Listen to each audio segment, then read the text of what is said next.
ভিন রাজ্যে কাজ করতে গিয়ে এক পরিযায়ী শ্রমিকের মৃত্যুকে কেন্দ্র করে জোর তরজা শুরু হয়েছে। রাজস্থানের জয়পুরে কাজ করতে গিয়েছিলেন একজন, তাকে অ্যাসিড দিয়ে পুড়িয়ে মারা হয়েছে, এমনই অভিযোগে এই মুহূর্তে সরগরম রাজ্য রাজনীতি।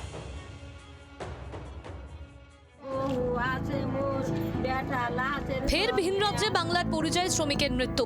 বিজেপি শাসিত রাজ্য রাজস্থানের জয়পুরে মালদার হরিশ্চন্দ্রপুরের পরিযায়ী শ্রমিককে নৃশংসভাবে খুনের অভিযোগ। শ্রমিকের বস্তাবন্দি দেহ উদ্ধারে চাঞ্চল্য।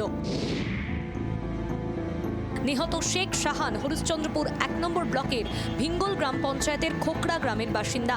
পরিবার সূত্রে খবর, গত 5 বছর ধরে জয়পুরে প্লাস্টিক কুড়োনোর কাজ করতেন শাহান। মাঝে এসআইআর এর শুনানিতে নিজের গ্রামের বাড়িতে ফিরেছিলেন। গত 1.5 মাস আগে আবার জয়পুরে কাজে ফিরে যান শাহান। সেখানে 2 ছেলে ও স্ত্রীকে নিয়ে ভাড়া থাকতেন। ভোটের আগে বাড়ি ফেরার কথা ছিল তাদের।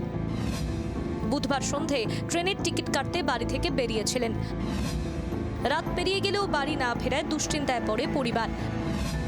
বৃহস্পতিবার বিকেলে বাড়ি থেকে 1 কিলোমিটার দূরে তার বস্তাবন্দি দেহ উদ্ধার করে পুলিশ।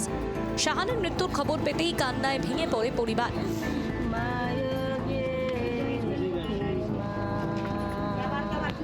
ছেলেকে অ্যাসিড দিয়ে পুড়িয়ে মেরেছে দুষ্কৃতীরা, অভিযোগ পরিবারের।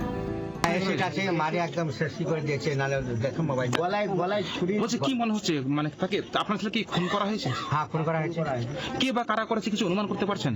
অনুমানে তার আগে ওর ঘর থেকে সামান চুরি করে নিচ্ছিল বাঙালিরা। 3-4বার সামান চুরি করে নিচ্ছে, বাড়ি আসছে ওর তালামালা ভাঙে সামান চুরি করে নিচ্ছে। এটা তো অলরেডি খুন করা হয়েছে, বস্তায় যখন মেরে ফেলে রেখেছে তো খুন করাই হয়েছে। কে খুন করে থাকতে পারে আমরা তো সেটাই বলতে পারছি না, ওইটাই বলতে পারছি না কে খুন করেছে। খবর পেয়ে বৃহস্পতিবার রাতে মৃতের বাড়িতে পৌঁছে যান হরিশ্চন্দ্রপুরের সিপিআইএম প্রার্থী শেখ খলিল।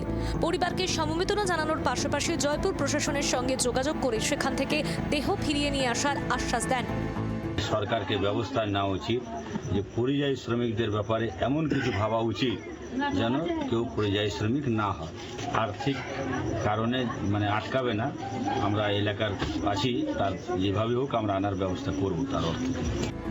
বিজেপি শাসিত রাজ্যে মালদার পরিযায়ী শ্রমিকের মৃত্যু নিয়ে দক্ষিণ দিনাজপুরের সভায় সরব হয়েছেন মুখ্যমন্ত্রী মমতা বন্দ্যোপাধ্যায়। এক হাত নিয়েছেন বিজেপিকে।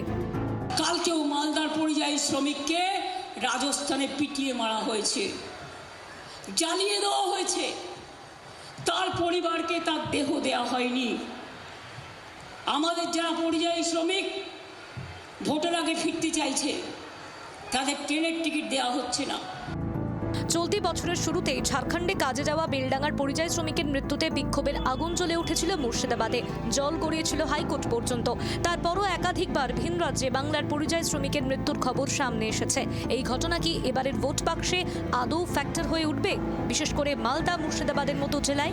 রঞ্জয় সিংহর রিপোর্ট, জি 24 ঘন্টা। বাংলার আওয়াজ, বাঙালির আবেগ, জি 24 ঘন্টা।